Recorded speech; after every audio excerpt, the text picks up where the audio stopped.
भीमा व अमरजा या दिव्य पवित्र दोन नद्यांचा संगम गाणगापूर या जागृत शक्तिपीठावर झाला आहे. सदर संगम निर्गुण मठापासून 2 ते 3 किलोमीटरवर आहे.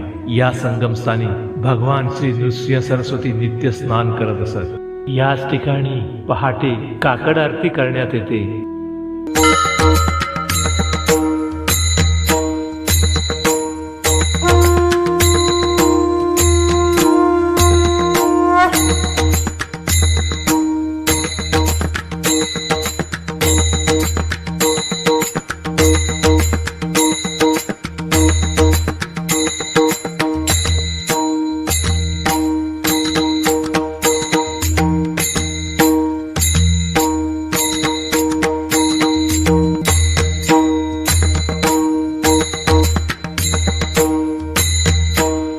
तर सायंकाळी शेजारती करण्यात येते.